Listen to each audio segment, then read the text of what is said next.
He's been even detained. Ohene himself. You spoke to Ohene Frimpong himself? Yes, often. We speak like, yesterday we spoke. When I was in Abidjan, we spoke. We spoke for like 30 minutes on phone. But often, are we looking for...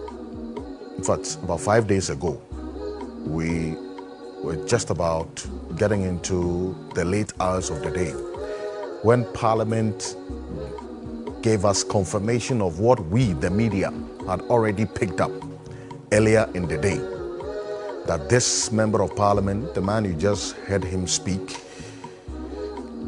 the Asante Achim North Member of Parliament, Ohene Kwame Frimpong, affectionately called OK Frimpong, had been detained at the Schiphol Airport in the Netherlands. As we speak, 5 days on, which is quite uncharacteristic, or you would want to say, not one that we've been used to when it comes to the United States coming in for people of interest to them, for one reason or the other. We get to know the exact reason why these persons are being picked up, or the United States' interest in the people that they come in for from Ghana. But this gentleman, the member of Parliament, as we speak, almost 5 days on, if there is any official communication, we don't know yet as to the exact reason for his detention. There's been speculation, but there hasn't been any official communication as yet. But this is the notice that Parliament put out the evening of the day, almost 5 days ago, that we got this information. Ebenezer Ahuma Jethro, who is the clerk to Parliament, posted this statement that Parliament takes notice of reported detention of the Asante Achim North Member of Parliament. Eventually, it was a confirmed detention, as we know now. Kwame Ohene Frimpong in Amsterdam. Speaker and leadership are in touch with Ghana's mission for details. That was the day that we, the media, had reported this particular incident. So, as to whether there's been some further detail beyond what we reported and what is happening to him, we'll get to know this morning, because a very, very critical member in the mix of this particular matter is going to be joining us in the studio to give us some updates on what we have heard so far and what we have not heard. So stay with us. As we do know, hails from Agogo, the Ashanti region, represents that constituency. This man burst into the scene, defeated Andy Appiah Kubi as the incumbent member of Parliament in 2024, that election. He decided to go independent after he couldn't sail through to represent a party in that particular election. He won with almost 18,000 vote difference between him and Andy Appiah Kubi, a sitting member of Parliament. Over 18,000. This is it. It's almost, 40 years old. This is what we do know about him in terms of his education, Agri Memorial, and all of that. And then this. This is information we picked from the Parliament's website. He has been described as a businessman. These are the committees that he is on. And as you recall, not too long ago, he started this whole conversation about the campaign financing. And he had made some comments about the monetization in campaigning and other measures that can be put in place to ensure that the amount of money spent on campaigning will be reduced. Well, all of this ties into what we're going to be talking about this morning. Parliament has been called upon. In fact, when Parliament confirmed that this particular news of the detention of the Member of Parliament, now Parliament has been confirmed to have now sent a certain request for some information. They have also been called upon to interpret, in fact, whether or not Article 117 of the 1992 Constitution applies to this gentleman this member of parliament who has been detained in the United States. So there are some persons who are saying, look, if there's a matter of interpretation, then we should go to the Supreme Court through Parliament to get that understanding. But is there really a case? Is there really a question to be answered there? I have some fine legal brains this morning or joining us to have a conversation on this matter. First off, let me start off with the non-lawyer, but he is one person who has followed this matter quite extensively. He is an energy analyst by passion, and then also is a finance analyst as well, as far as I've known him over the last, almost 12 years. Geopolitical is joining us in the studio. He's a co-chair for the Energy Committee of the New Patriotic Party. He also one time aspired to lead the party as its flag bearer. Geopolitical, good morning to you. Good morning, Alfred. How are you? I'm well, thank you. It's been a while. It's been a while indeed. You've abandoned your only brother. No, You've made new friends. No. Matt, Your old friends are the best. We know that, but you've made new ones and left the ones you knew. I haven't made new friends. You are still my friend. You know. Also joining us for the first time, by the way, on a Saturday morning, Amanda Clinton is private legal practitioner. She's a passionate Ghanaian at heart. Amanda, it's good to have you. Thank you so much for joining us. Thanks. Also joining us shortly is Martin Kpebu, is private legal practitioner, and then also a member of the Operation Recover All Loot preparatory team is going to be joining us. And Nelson Roxon Dapiamepo is member of parliament for the South Dyke constituency. He's the majority chief whip in this 9th parliament. He's also being prepared. He'll be joining us right now or shortly. And then also we would have Professor Apije Etua. He is an expert in international relations and diplomacy. He's a lecturer at the University of Ghana Law School. He'll also be joining us. We'll have a conversation this morning. But ladies and gentlemen, thank you. Thank you so much for joining us. First of all, I want to get some quick initial thoughts from you. When we got wind of this particular news and the detention of this member of parliament and the fact that parliament has now given a clear indication of what you're doing, getting some more information about why he has been picked up. We're going to go into the legal questions that are coming up, but Martin Kpebu is private legal practitioner. Council, good morning. Thank you. Morning, Perfect. Mr. Thank you. Thank you. It's good to be back here once again on Ghana's #1 talk show. Unbeatable, unbreakable, and unstoppable, right? We keep popping the charts, right? And it's good to have you once again. Perfect. Yeah. And of course, the other rituals. Men above 40, a kind reminder to do the prostate check, right? That's important. Yeah, we don't want to lose you needlessly. We have no nation if we don't have men, all right? True. And then, of course, our valiant comrades. So for Kufu, Yas, Antoa, Togbe Apede, Domahini, Osiadeyo, Ajimabedu, the second, all right? And who again? Why is that last weekend, this week? I tend to always want to leave out one person, okay? Garmanche, Kentucky, Tekuchu, the second. Thank you. You stood that tall when Akufo-Addo was misgoverning this country, and a lot of people chose to keep quiet because of their stomachs. But so for Akufu, who is even a relation to Akufo-Addo, and who was Chief Justice, who served as Chief Justice, didn't think that she should use her familial relations with Akufo-Addo to keep quiet. She instead spoke up. So those of you who keeping quiet, this is not on.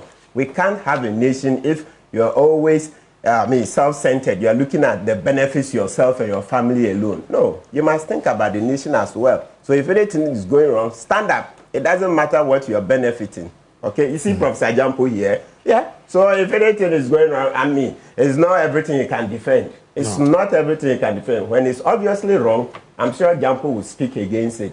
So those of you who think it's just chop time, please, you are not being citizens. Thank you. Lawyer Martin Kpebu, Martin Luther Kpebu. Yes, thank you. Thank you very much for joining us this morning. As I did indicate, Nelson Roxon Dapiamepo is joining us shortly.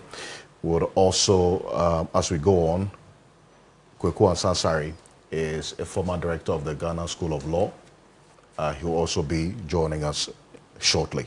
But Lawyer Clinton, I was on you before we did that quick introduction. You indicated a different approach when the United States is dealing with politically exposed persons of interest, even if there's an established and existing extradition treaty between the U.S. and another country, in this case Ghana.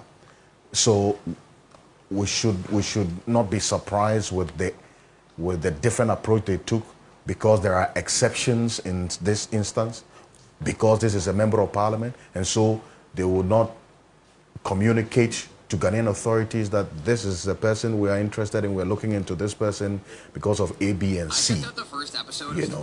Instead of rather having the person detained outside of the jurisdiction, but the waited to have him outside of the jurisdiction and then he was detained. Is that an established fact that there is a different approach to dealing with persons of interest, politically exposed persons? Well, we don't know that for a fact in terms of, the State Department and the Department of Justice has not confirmed that. But I think even our chief whip was quoted as saying, as of yesterday, that even as a foreign nation, I doubt whether we were informed in any way. And yes, I would say that with, politically exposed people, one has to deal with them differently. And, so although the agencies do share a lot of information, and sometimes that information can be about high-profile people, etc., in order to prevent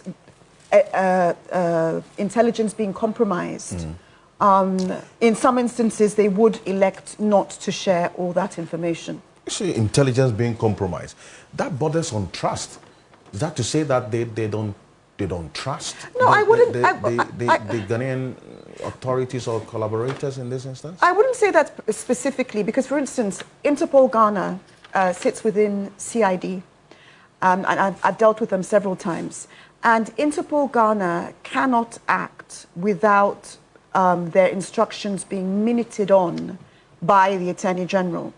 So you've got this quasi-independent department that is liaising with their Interpol counterparts. But if they, for instance, see information on the red notice, etc., they could have to share that with certain other departments, and they can't take certain actions without, for instance, the AG minuting on that. So that sort of interdependence on an agency which would ordinarily be independent is an example of how information can be shared. But politically exposed people is a group that even banks are wary of. They make you fill out an extra form at banks for that, and they're a very sensitive group, right? And are ordinarily handled differently. But I do also think there might be some knock-on effects, because, as you mentioned, Ghana and the US relationship has deepened, particularly when it comes to extraditions in the last 12 to 24 months, particularly because, we're seeking the return of our former finance minister.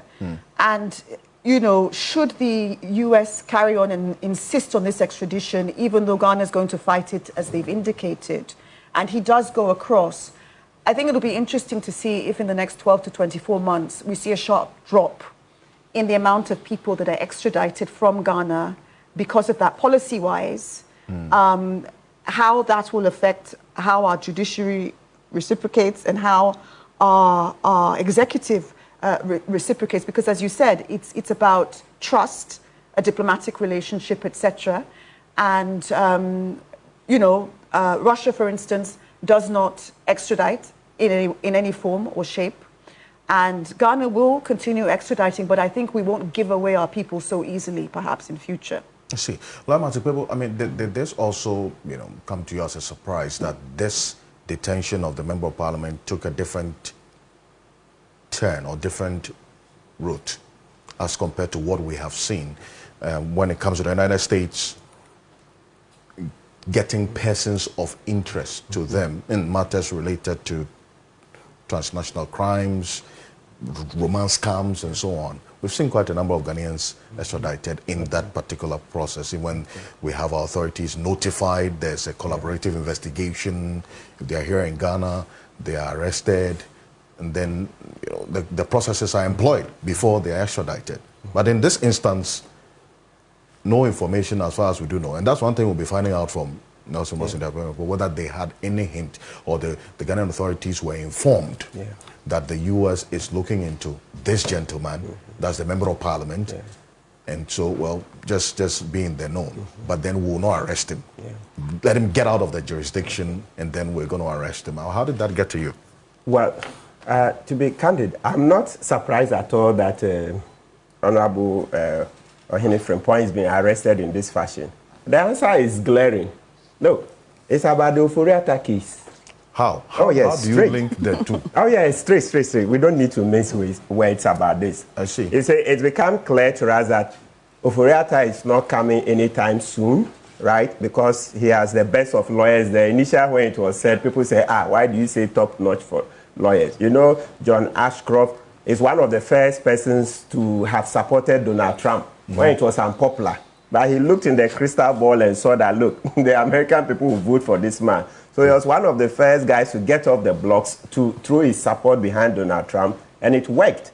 So when you have John Ashcroft as your lawyer, and he's a registered lobbyist. You see, Ghana, we don't have lobbyists specifically as professionals, even though they exist within the system. But in the U.S., they are registered, okay? They work in the government circles to get things done. And you know, extradition is largely political. Let's not forget that even when a judge has made the orders that, look, this person be extradited, I want the person surrounded, etc., that's not the final word. The final word is with Donald Trump. Of course, on paper, you say the Secretary of State, that's their foreign minister. But the Secretary of State derives his or her powers from Donald Trump, right? So you can connect the dots and see that as long as John Ashcroft is connected to Donald Trump, to have Oforiatta here is going to be really complex, really difficult, right? So what I see is that because of that situation where Oforiatta is not coming anytime soon, it would have just been, let me say, too much to ask the Ghanaian government to bring Ohene, Frimpong, that's the MP. It would have been too much, because even for Abu Trike's case, you see that Ghanaians have become very savvy. Go to social media, and the chorus now is, until Oforiatta returns, Abu Trika is not leaving. That's very clear to us as a people. I know the FBI, they have agents here in Ghana. There are lots of Ghanaians who are even agents for them. They pick intelligence. They have an office. They have an office, etc. So they are here. Everything we discuss, these programs, they monitor all these programs. So they know the sentiment of the Ghanaian. So they know that now we've become savvy that, we've sent them too many people.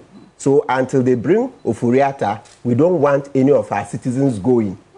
Okay? So to ask the Ghanaian government to bring Ohene Frimpong, it would have been a row here. So that's why there was no official request? Yes, because that would be putting too much. That would be asking Ghana too much. Because the Abu Trika one is pending. Abu Trika is not going anytime soon. That is the verdict of the Ghanaian people. That until the U.S. government returns Oforiatta to Ghana, Abu Trika and the co-conspirators, etc., they are not leaving. Yes. You see, my colleague agrees. We all agree. No, please. We all don't agree. No, okay. No. I'm talking about Amanda Clay. No, please. Yeah, so let me leave you. We are all on the panel. Don't say we all agree. So say Martin Kpebu's position. No, so and you even say Ghanaians. I don't think you should say all Ghanaians. Say, say Martin Kpebu. No. You've not done any polls on that. We've not had Musa Dankwa do anything. Please, if you want to pay Musa Dankwa, we'll do it for you. But please, on this panel, say Martin Kpebu's position. Don't include us. No, you can't say that. When it's your turn, you can include us. No. You made a statement. Don't include us. No, but you've made your point. And I'm saying, what did I say? I say you go to social media. So I showed you my source. I said go to social media, and you find the chorus now is that we've become savvy. that we sent some Ghanaians. Oh, it's obvious. And when I say social media, it's obvious that some no, I think you are becoming disruptive. It's obvious. No, you are getting disruptive. It's obvious. It's no brainer. If you say social media, who is telling you that that's all of the media? Come on. All right, let's no. I think you are becoming disruptive. Now, so the issue as established that you are. I'm not trying to get the link between the Oforiatta case and then how things are playing out now. Yeah.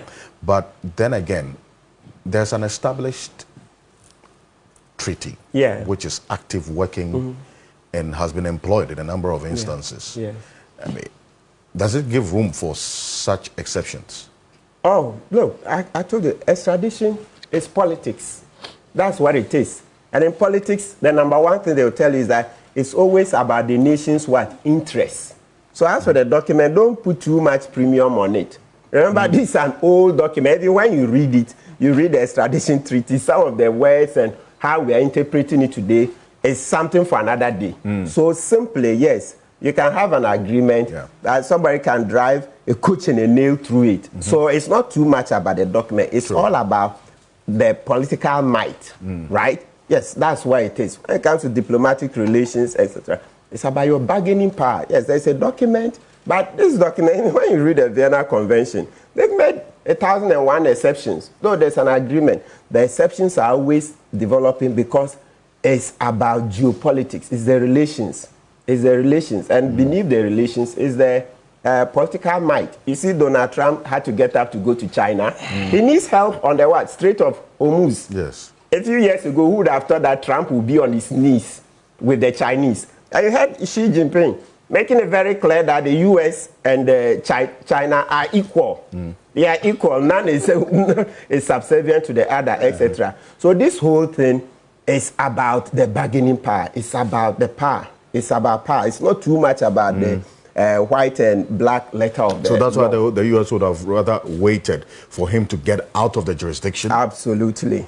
Absolutely. To have him detained? Yes, absolutely. Because I can't imagine that we would have given out Ohene Frimpong willingly when Oforiatta has not been brought here. No, those days are gone. Now we've all become wise, and we say locally that kwasienitia na agroegu. So we have also become wise. So now that we've become wise, that means that the dynamics are changing. So if the dynamics are changing, what do they have to do? They'll just wait for the person they are looking for to cross our shores, and then if that other country is a country that they can collaborate with to arrest, they arrest. Beyond that, when later all the facts become clear, the other fact that we'll be looking at is what was Ohene Frimpong doing, the MP, at that time in the Netherlands? Because you see, when you hold a diplomatic passport, most probably a service passport, it doesn't mean that for all your businesses you are covered. No. If you're on a private trip, it's not covered. If you're on a private trip, it's not covered. So it's not as if you have a diplomatic passport, then any and everything. Like we've already said, there have been many exceptions. In the US, there are 1,001. We can't even count here, where diplomats have been arrested, diplomats have been prosecuted, human rights violations, very serious offenses, etc. Yeah, and what they are talking about is quite serious enough. Yeah, to be in that category that, look, if it's a very serious offense... That is what he's been alleged to have done. Exactly. So the diplomatic immunities that can't kick in this instance. Yeah, yes, it's not everything that your diplomatic immunity covers, and the Vienna Convention will recognize that, because there have been many cases in the U.S., right? Even in Ghana, we've had cases. So it's not everything. Maybe where there is time, we can look into the provisions of the convention. No, it's important as well. I mean, and then that leads me to this one: whether there's actually a real issue there or a real question to be asked regarding Article 117. Is there a question as to whether the immunities extended to a member of parliament in Ghana while on his way to or involved in the business of discharging his work as his or her work as a member of parliament, does it extend outside of the jurisdictions of Ghana, specifically 117? No, not in this case. not in this case. Our laws are for us and to be obeyed by the Ghanaian people and the government. So to the extent that Ohene Frimpong was outside in the Netherlands, it's not 117 we'll be using, but rather we'll be looking at the Vienna Convention on Diplomatic Relations, 1961. And that's why I've said that there have been cases where they've made exceptions, arrested diplomats in the US, prosecuted them, etc., sent people, you know, even the bags, ordinarily, the diplomatic bag, they don't search it, etc. But if there is suspicion that you're carrying cocaine and other contraband, they search it. The most popular search is the Diko affair. The Diko affair, when they searched the Nigerian minister, former minister, where the Israelis and so the Nigerian government collaborated in the 70s and early 80s to have him. They put him in a diplomatic bag. They put him in the container, blah, blah. So ordinarily, though they don't search it, but when there was suspicion that, no, there could be a crime, the UK authorities searched it. They opened, and there you have it.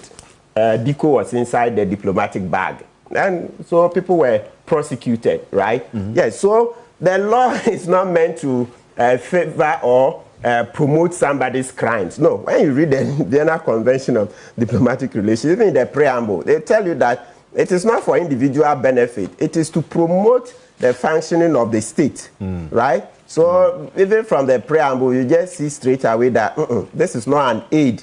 It is not for promotion of crime. It is not at all. So the moment they see that you're using the diplomatic privileges, etc., to further crime, no, they'll stop you. They'll stop you. Listen to this. The preamble says, one of them, realizing that the purpose of such privileges and immunities is not to benefit individuals, but to ensure the efficient performance of the functions of diplomatic missions as representing states. So the whole arena of diplomacy, etc., is not for crime. Of course, we also, naturally, every system is not foolproof. True. Yes, people are able to use it to aid certain things. But as a state, yes, sometimes the state itself commits certain crimes in order to make sure that the state moves on well, right? Perfect. Yeah, it's normal. But when you get caught, like they say, the thief is the one who is being caught. So on paper, it's not meant to aid that. The moment there is the suspicion of a big crime, serious enough, they'll open, like I said, they opened the diplomatic box and found Diko, the former minister, is a transport or something. You can Google it, you see. It was found in there. And many other ones. In the US, as I've said, there have been prosecutions, right? Perfect. Yeah. Council, thank you for this. And yes, Ms. Clinton, you wanted to make a point quickly? Yes, I mean, I think the Netherlands is one of the better places for him to have been apprehended in terms of the UK and the Netherlands. He may be able to fight extradition more in terms of they consider procedural and human rights objections. And I would say the Netherlands does so more than the UK.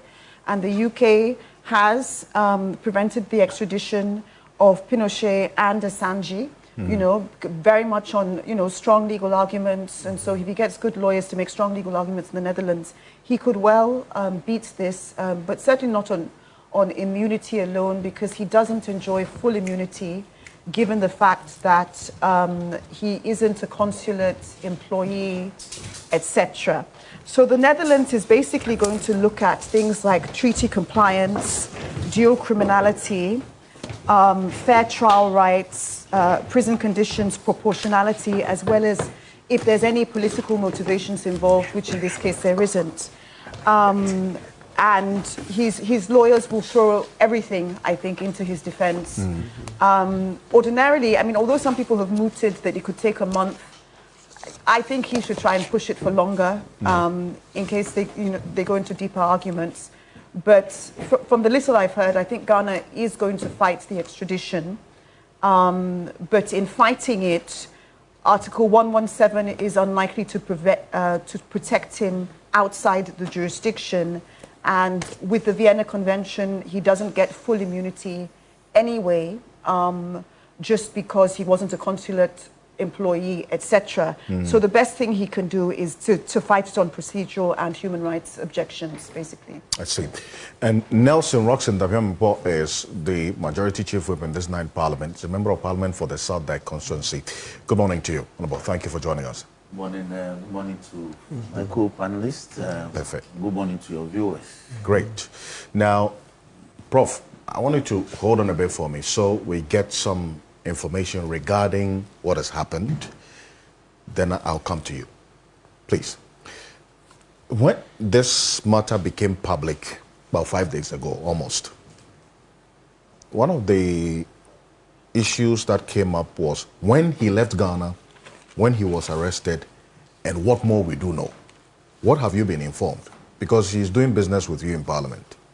Yes, of course. Thank you very much. I've spoken a lot on this matter. This happened on Sunday. So he left here exactly a week today on KLM. And normally KLM takes off at night around 9, 10.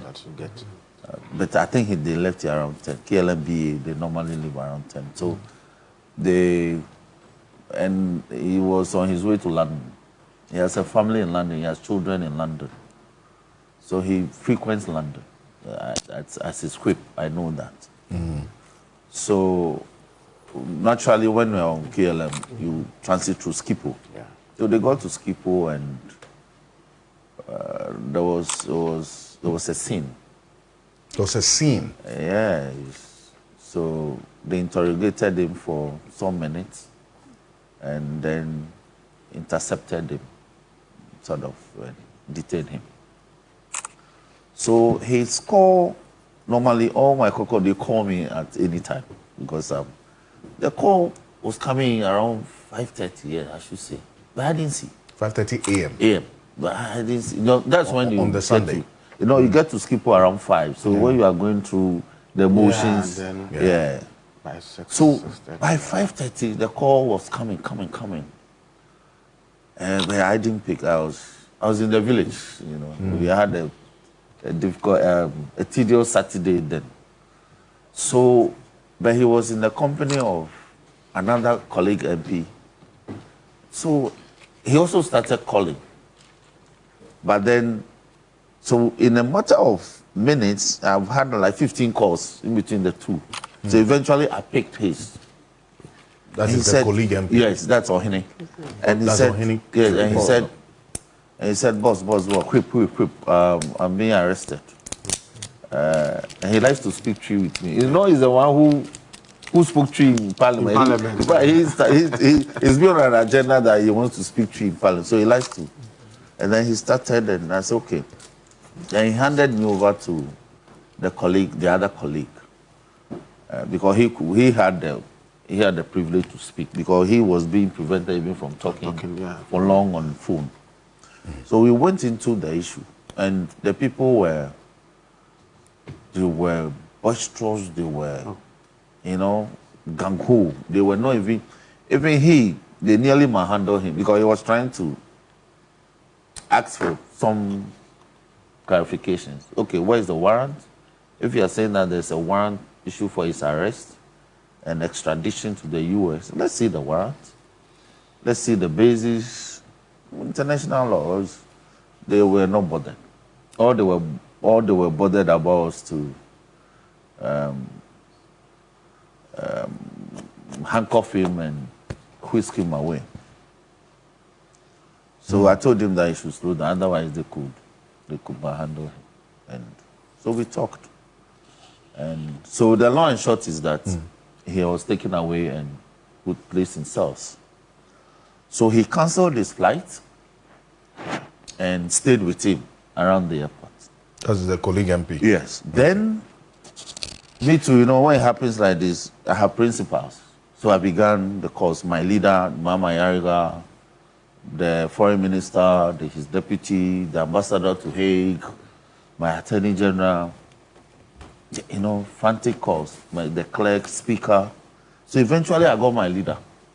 And luckily, yes, the Honorable Mama Yariga. And luckily he was also on his way home. to Ghana. So he was at Heathrow. He was transiting through London. Right. So we agreed that he has to cancel the coming home and flew to Schiphol.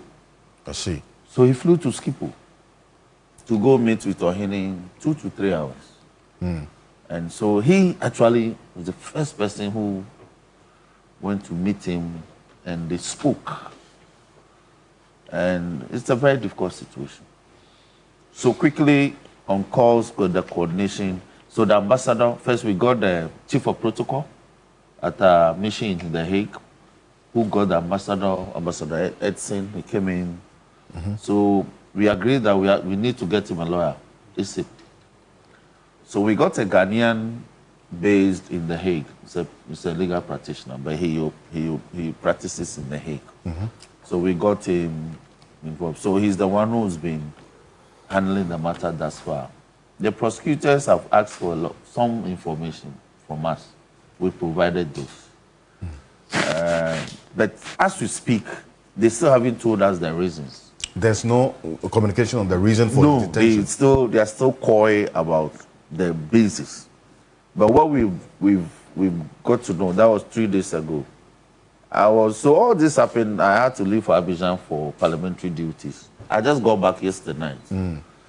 So I got to know yesterday, they called me in Abidjan when I was about returning home. The lawyers, the lawyer and his team. So now we can confirm that the warrant was issued on 26th of April. 26th April. So it's a fresh warrant, actually. In terms of international, it's just a fresh warrant. So that's why initially I wasn't happy with Amanda, but this morning, hearing her, I'm happy the trajectory she's taking. Look, presidents have gone through this, like she said, and I mentioned it earlier in the week. A sitting sovereign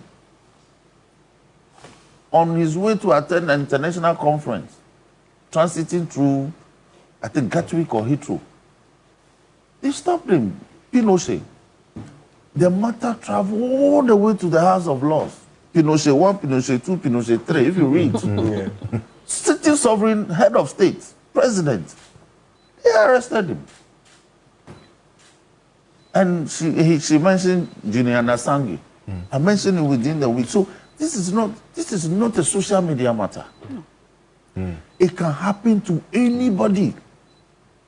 If indeed the warrant, the US issues the warrant and gives it to Interpol, they would execute it. So by the time you go through the motions of legalities, it could take a bit of time. So, but he's cooperating well with the authorities. The lawyers. Was it an Interpol warrant or was it a direct request? That hasn't been confirmed. I suspected that it was Interpol. Okay. I suspected. Because US cannot ask, you know the law, they cannot ask Dutch authorities to accept. They have to use Interpol. It has to be Interpol, because Interpol is everywhere. And we didn't get the notice because Interpol sits in Ghana. No, so when you mentioned the 26th, no, when you mentioned the 26th, when you mentioned the notice, I did my checks. Normally, it's the older ones that they eventually will get to you. So this one, I suspect that they will be notifying Ghana because of the date. I see, but this was issued on the 26th of April. 26th. How long does it take? Today is what? Instant. Today is what? On the database. May 16th. That's well. 20 days and over. It goes through some motions. Because, you know, we have Interpol in Ghana. Yes. We have Interpol in Ghana. So they have a website. So, well, I'll leave those. But I think that it goes through sets of motions before even the government may get to know. Because it takes, they don't leave it simply on the website. It takes formal communication. They'll communicate the notice. But there's Interpol public in terms of, for instance, if I log on now, there's a red list that is made public. There's a red list and a yellow list. The red list is public for those, and those are arrest warrants. And there is also a red list for internal purposes, meaning every single Interpol should get that request. So, and it's instant, it's their database. You see what I mean? So it would be interesting to see whether it was an Interpol request and whether Ghana got the notification, or it was a relationship that they have with the Netherlands, and so they just asked them directly. You know, which is it's an option for them to do as well. Good. Okay, good. That's but for me, as a government, from all the communications I've had, I don't think government got the notification at all, because my Attorney General himself is been called upon to do some opinion because of his traveling on a DP or his diplomatic passport. And let the point also be made that every MPs are part of the categories of public officers who use diplomatic passports. Okay. So it's indeed confirmed he was on a diplomatic passport. Yes, specifically a service passport. No, not a service passport. Yeah, it's a diplomatic, the red one. Okay. And you see, the problem is that more often than not, when MPs are doing their private trips, they use the diplomatic. Especially because a lot of the countries, you don't require a visa. If you are using the regular, you may have to take visa on arrival and those things. But as part of our protocols and orientation, we advise that when you are doing your private trip, by all means, use your regular passport. And when you are doing official parliamentary trips, you use the diplomatic. But you know how these things are. So he was on his diplomatic passport, but it was a private trip. So I think I mentioned it. I mentioned it earlier. No, I mentioned it. I disclosed all this earlier in the week. Private trip. The day we released, because between Sunday we managed the crisis until about Tuesday, when it's got into a stage where we need to inform the public. So when we inform the public and barrage of media, yes. So I clarified that no. I see. In fact, some even suggested that he was on his way to America. I said no, he wasn't traveling to America. I see. So he was on a diplomatic passport, but on a personal trip. Yes. So, he was going to. So those diplomatic courtesies will not extend, or immunities will not extend to him in this instance. I think you just have to clarify there are legalities. I may be on a private trip, but the fact is that the person, the status at the time of arrest is that he's traveling on a diplomatic passport. So there are consequences, there are immunities, there are privileges to be triggered. So that's why the AG, some opinion is being asked of the AG as to whether that is feasible to trigger or not. He will look at the legalities and offer an opinion. He's doing that. It will guide all of us. So, by all means, if I'm his lawyer, I'll look for any means legally possible to fight my case. So I'll rely on everything that can help me remedy the situation. I see. So that legal opinion, it's in the offering. I see. One of the issues that one of his lawyers, I think there's one Elvis Idu Ameyal, who has been introduced as a member of his legal team because the Honorable Ralph Pokwe-Dusay. Who introduced him? So the Honorable Ralph Pokwe-Dusay has been, there's communication that that's OK Frimpong's lawyer in Ghana. Are you aware of this? No. Okay. Are you aware of any information or communication as well that he was on his way to visit his constituents in the UK? So he was still doing parliamentary? Yes, I later on got that. So they've done a letter. They've done a letter to the prosecutor. A prosecutor has been appointed. You know, there must be a prima facie determination whether or not he must be extradited. Look, extradition is one of the most difficult cases for lawyers. I did one in 2012, I believe, for Kpebu, the Ivorian former opposition leader. He was resident here. Apparently, there was a request by Ivory Coast for Ghana to extradite him, to bring him back, or to allow them to come and pick him. We didn't know. And so when they went to Accra and we went through the motions, but eventually he was taken away. You know, you go through you find the processes, there are interrogatory hearings, because your duty was to safeguard his. I see. Is being taken away. Eventually, We filed something at the Court of Appeal, but before the date, they took him away. Oh, you were on answering that question about a lawyer, someone who speaks for him, saying he was on his way to the UK to visit his constituents. Yeah, so we got the Agogo citizens to do a letter confirming that they had arranged for him to visit them, to engage on some project. He's doing quite a bit in his constituency as a fresh MP. He's very resourceful. So that angle has been satisfied. So the prosecutors asked for that information. We've provided that. But you earlier stated that you know he has family in the UK. Yes, he has children in the UK. So he visits every now and then. Yes. So how are you going to be able to distinguish? He was in the UK last year. How are you going to distinguish, the purpose of this visit? Whether he was to go to visit his children or to go. That is why I am urging calm. People who are making all manner of comments, street talk. We are human beings. My brother here, when he travels, you can use it's private travel, but you can use it to deal with a couple of things. It may be private arrangement. Look, you don't buy a plane ticket, thousands of dollars, and go and do one transaction and come back. You must have arranged things. So, if I want to visit my children and my constituents who are ordinary residents in the UK wants to meet me, I will arrange in such a way that it will coincide with my visiting my family, so that I can use that same travel to meet you, to do other social engagement. But how important is that in the scheme of things? That if he was going to visit his constituents, how does it change anything in his favor? So you see, as an elected representative of the people, you see, the Dutch were looking for some. You see, in law we call it good reasons for traveling. Good reasons. You need to have good reasons. You are not on the frolic of your own. It's an elected representative of people. And as MPs, our constituents demand of us to engage them, to share ideas. If there are projects, they want to be updated and all those things. Laws that you are enacting in Parliament, you are our MP, come and brief us. We do that, especially here. And when I get the opportunity to travel, if I tell you that I was in Ivory Coast from Tuesday to yesterday, I met Ghanaians, even though I went there for official duties. Ghanaians organized themselves for me to come engage them, speak to them, and they have concerns there, and I've colleague leaders in the National Assembly in Ivory Coast. They have concerns.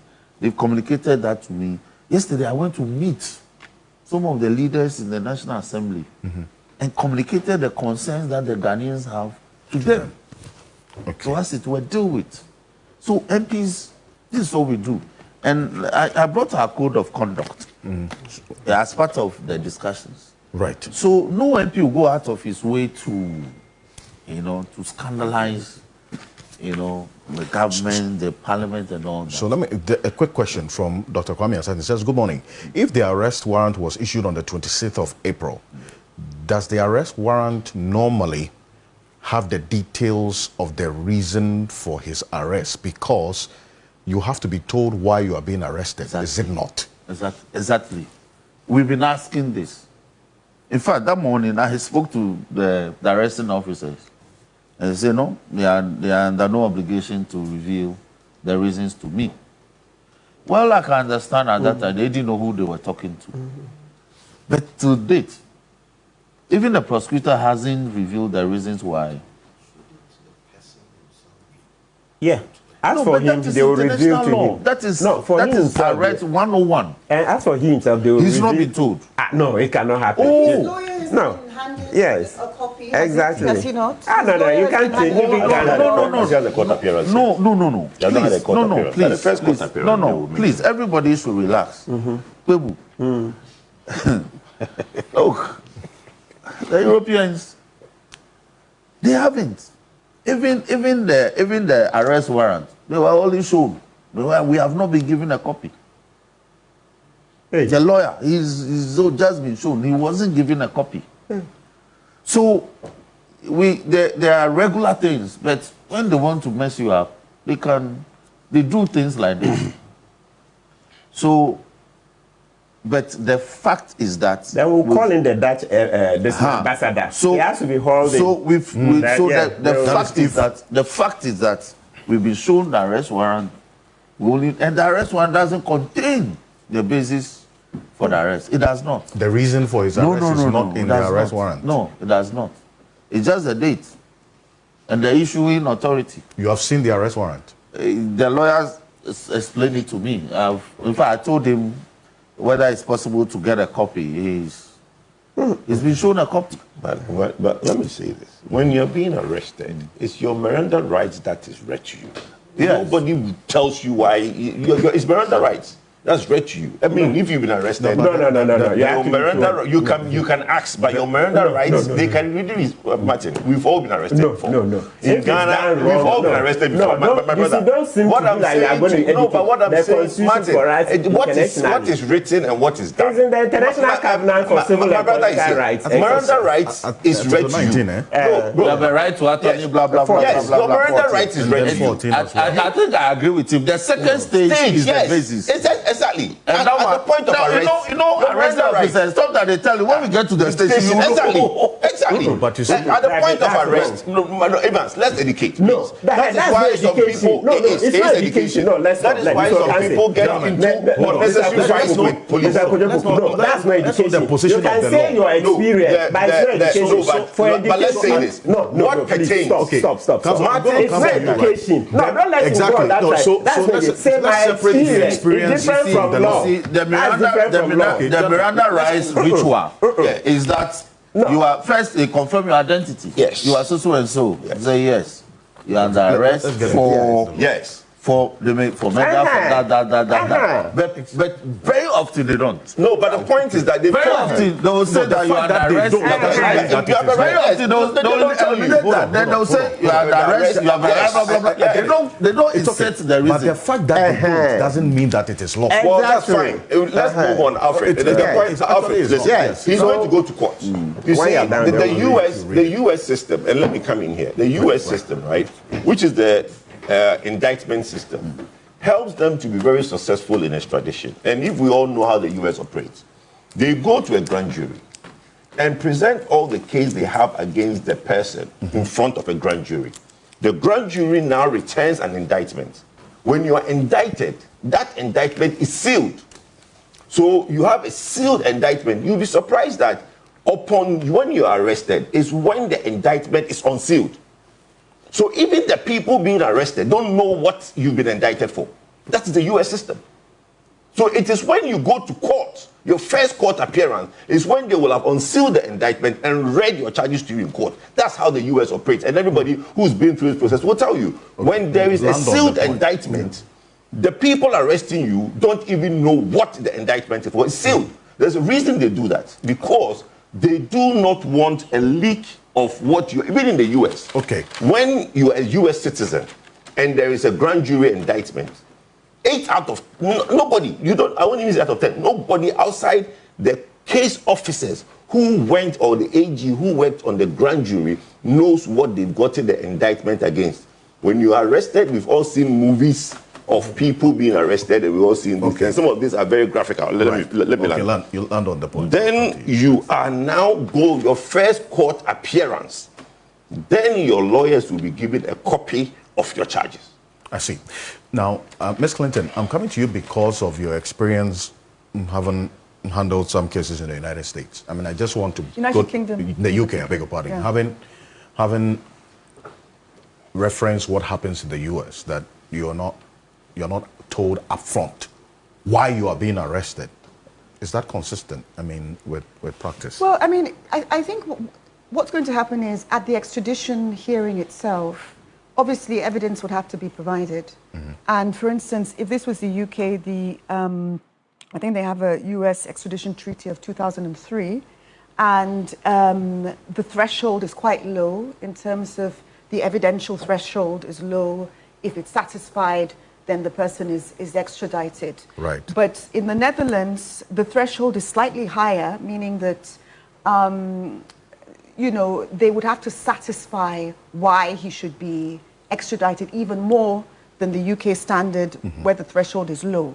So they'll be looking at things like the treaty compliance, dual criminality, fair trial rights, proportionality, and ultimately they'll be looking at the procedure and human rights objections. So if, for instance, Ghana mounts an incredible defense that procedurally a lot more could have been observed and it wasn't, and they justify that with case law and with his particular circumstances, as well as, you know, they mount human rights objections, the Netherlands is a place to make those arguments. So although he has very good lawyers, you know, extending that team even more, I think is important, because the more of a defense you have, the more you can fight it, basically.